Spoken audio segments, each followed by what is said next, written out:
দিনে কেউ জুনায়েদ বাগদাদি হয় না, একদিনে কেউ বাইজিদ বোস্তামি হবে না। উনি নিজেও একদিনে হয় নাই।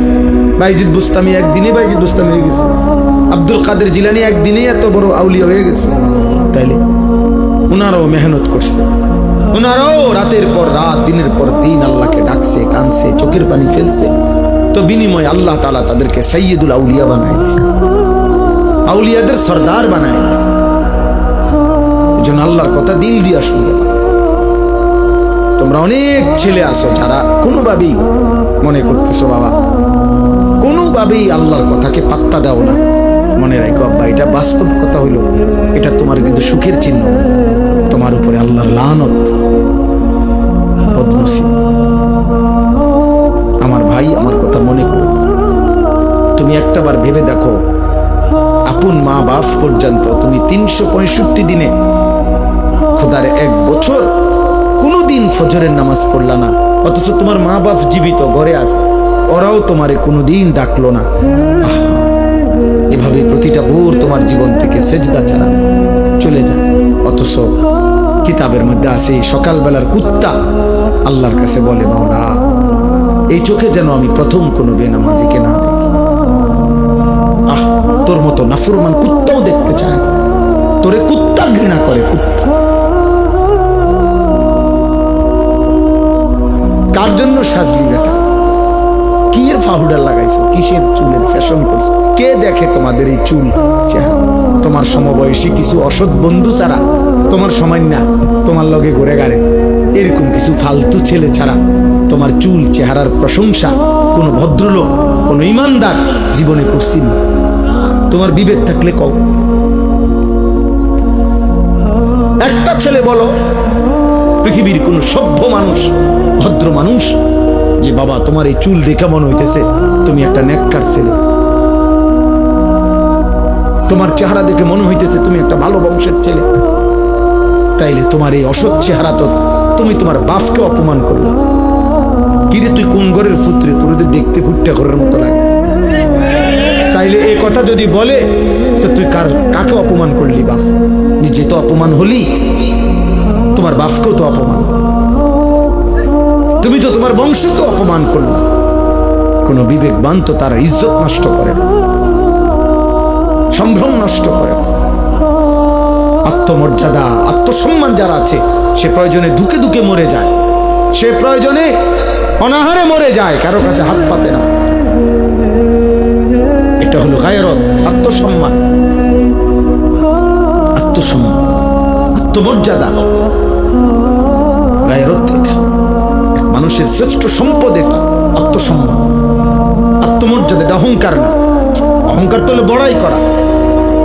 আমার ইমান, আমি মুসলিম। কাফের বেঈমানেরটা যত সুন্দর লাগুক ওদের কাছে সুন্দর।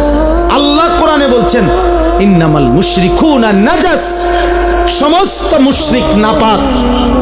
অতএব বেটা, মুশরিকের চুল চেহারা, মুশরিকের লেবাস পোশাক, মুশরিকের আচরণ উচ্চারণ, মুশরিকের খাদ্য খাবার স্টাইল সব নাপাক, সব নাপাক, সব নাপাক। স্টাইল দেখাস বেটা, কোথায় পড়ালেখা করছ বেটা? আহাম্মক, কোন বেঈমানের মতো চুল রাখছ বেটা? কি পড়ালেখা করলি বেটা? কি ঘোড়ার ঘাস পড়লি? কলেজে তো আমরাও পড়ছি বেটা। আমি তো কুমিল্লা ভিক্টোরিয়া কলেজের ছাত্র, আমি তো কুমিল্লা ভিক্টোরিয়া কলেজ থেকে মাস্টার্স পাস করছি। সার্টিফিকেট দেখবা, চলো আমার লোক। আত্মসম্মান থাকবে না। আমি মুসলমান, আমার বাবা মুসলমান, আমার চুল কেন হবে বেঈমানের মতো? আমি ইমানদারের ঘরে জন্ম নিছি, আমি কেন পেশাব করে পানি নেব না? তুমি কুকুর, তুমি হাইওয়ান, তুমি জানোয়ার, তুমি কা পেশাব করে পানি নাও? তুমি কোনোদিন কুত্তা দেখো নাই? তুমি দেখো না কুত্তা পেশাব করে পানি নেয় না? তুমি দেখো না কুত্তা কোনোদিন টয়লেট পেপার ব্যবহার করে না?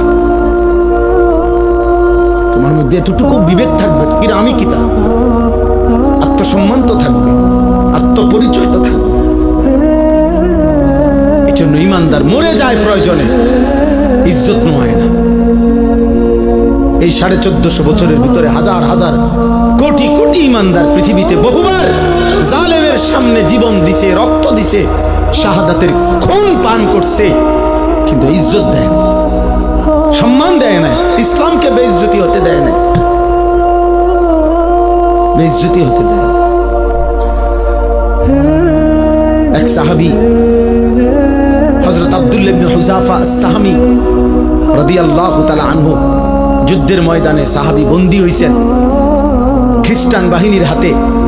খ্রিস্টান সেনাপতি বহু চেষ্টা করছে ওনাকে ইসলাম থেকে ফিরাইতে, কোনোভাবেই যখন তিনি রাজি হন নাই, সর্বশেষ খ্রিস্টান সেনাপতি বলছে উত্তপ্ত তেল কড়াইয়ায় গরম করো, আর ওরে উত্তপ্ত কড়াইয়ার তেলে ফেলে ভুনা করে ফেলো।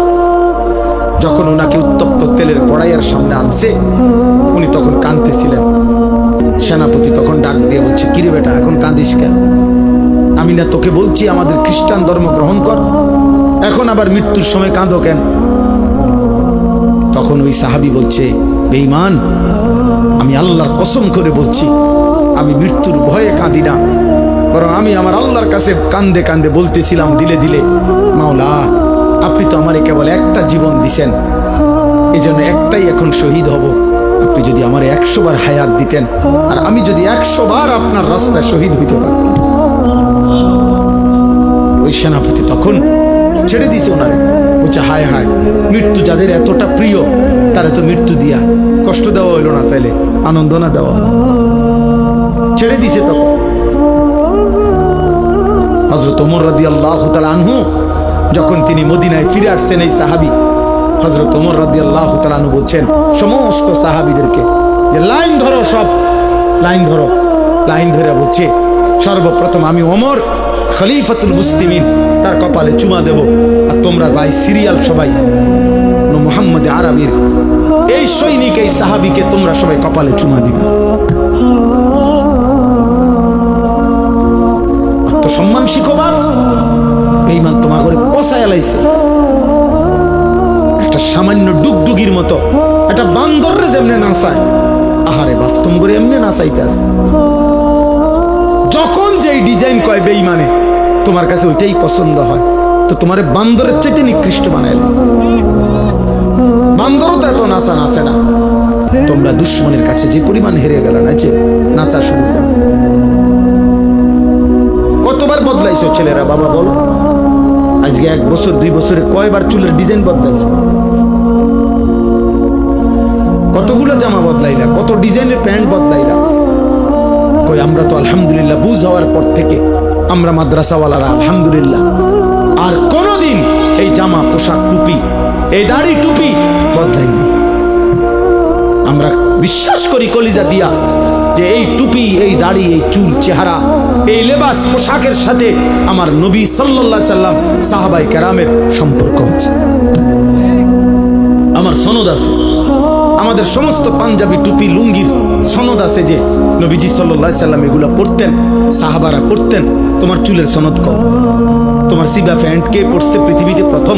তুমি কও, হ্যাঁ কও, তুমি কও না বা বলে আমার এই ডিজাইনের চুল সর্বপ্রথম পৃথিবীতে যিনি রাখছেন তিনি হলেন এমন বড় দার্শনিক পণ্ডিত, এত বড় মহামানব যে যিনি আটলান্টিক মহাসাগর জায়গার থেকে সরাইলেছেন। কথা কও, একটা গুণ বলো বেটা, অপদার্থ কোথাকার। জন্মের তো ঠিক নাই ওইগুলার। যাদের চুল কাটিং নিছ তাদের অসংখ্য ব্যক্তিত্ব জন্মেরও ঠিক নেই, বংশেরও তো ঠিক নাই, কোন জাত ফাতা তো নাই বেটা। এত কাপুরুষ বলি কেন বেটা? তোমাদের কারণে হেরে গেলাম আমরা বেটা। মুসলমানের কিশোর নওজোয়ান, মুসলমানের যুবক, তোমাদের কারণে হেরে যাচ্ছি আমরা। নাইতো ইহুদি ইসরায়েলের কুত্তারা 1 কোটি না বেটা, 1 কোটিও না, 1 কোটির চাইতে কম ইসরায়েলের বেঈমানরা। গোটা ইসরায়েলের জনগোষ্ঠী 1 কোটি নয়, 92 থেকে 97 লাখ মাত্র, মাত্র 1 কোটি না, 1 কোটি বেঈমান। তাদের সকলেও এতগুলো 1 কোটি মানুষ, আর আমরা 250 কোটি ইমানদার। আমরা কেন হেরে গেলাম বারবার? আমাদের পূর্বপুরুষরা তো আমাদেরকে লজ্জা দিবে। এই বাবা, আমাদের যে 14 বছরের সাহাবী যুদ্ধের ময়দানে শহীদ হয়েছিলেন, 15 বছরের সাহাবী শহীদ হয়েছিলেন, ওরা তো হাসরের দিন তোমার ঘরে লজ্জা দিবে।